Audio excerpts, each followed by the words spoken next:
আরে তো পয়সারে লাগি আসিয়াছে ধরা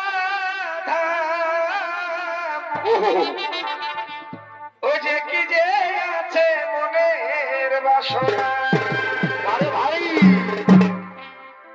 এই বড় লাভের আশায় বসিবেন তপস্যায় আর আরে বড় লাভের আশায় এই বসিবেন তপস্যায় বড় ভাই ও যে মনের আশা করিবে পূরণ এ এ এ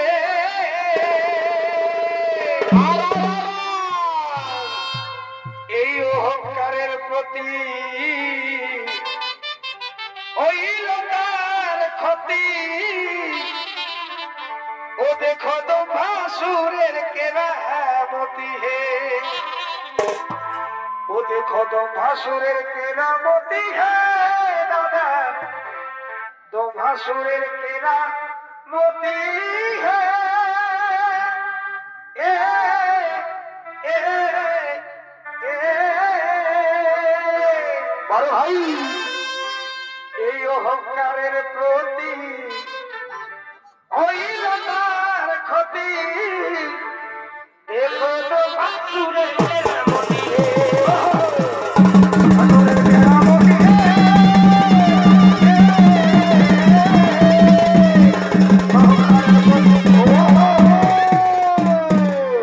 নমস্কার সুধী দর্শক মনের মা ভাই বোনেরা তাই এতক্ষণে দম্বাসুরের ভূমিকায় আপন মহারঙ্গমতি নৃত্য অভিনয় করে দেখাবেন এ হলো মাঝির নবসেন ছোকের মেয়ে অস্তত্তপন করে হাতের একান্ত প্রিয় শিষ্য নৃত্যশিল্পী লালটু সিং সরদার।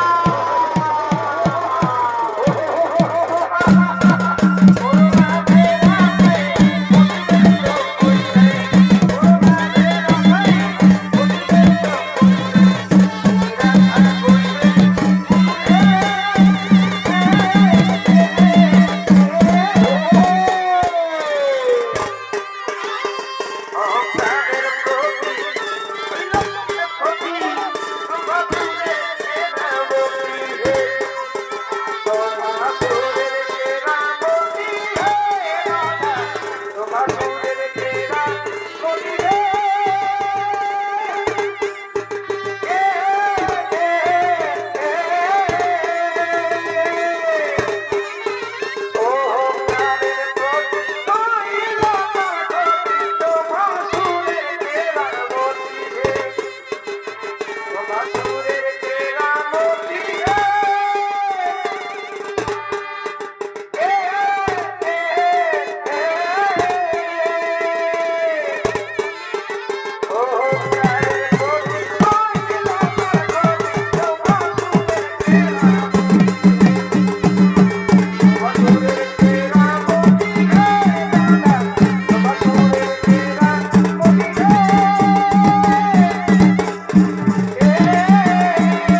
আমি এখানে মহাদেব কথিত বসা ও মহাদেব মহাদেব মহাদেব মহেশ্বর ধর্মবাবা হরম দেব অপরায় নম নম ও নম শিবায় নম ও নম শিবায়।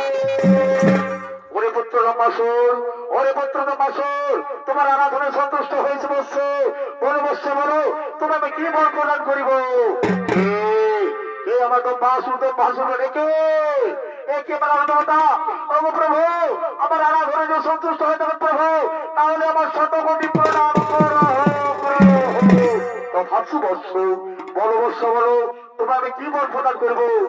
ওগো প্রভু, ওগো প্রভু, আমাকে যদি বর প্রদান করতে হয় প্রভু, তাহলে আমায় অমরত্ব বর করা ওরে পুত্র, ওরে পুত্র লভিনে যেন হইবে মরণ, ইহাতে নাইকো সংশয়। তুমি শোনো পুত্র শোনো, ও কারণে তোমায় আমি করবি না বাবা। যদি হইতে সৃষ্ট কোন প্রাণী তোমায় না করতে পারি ধর, আমি তোমায় করিলাম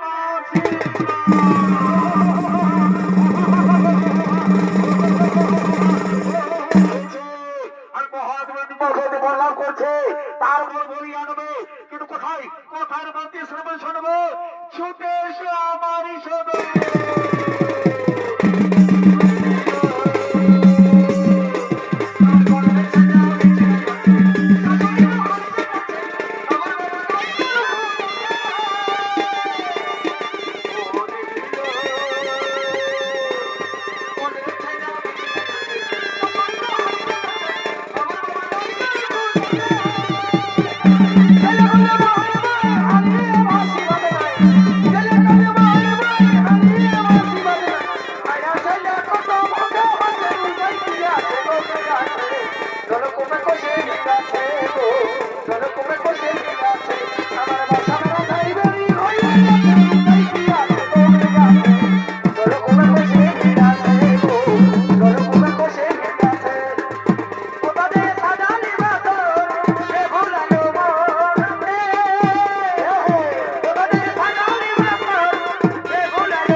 আমি মহাশক্তিশালী বর্ণনা করছে ও দেবাদিত মহাদেবের নিকট হইতে এবং গুরু শুক্রাচার্য বলেছে এই ধরনের মাথারে এই ধরনের মাঝের কয়লাস পর্বত হল বড় অবস্থান।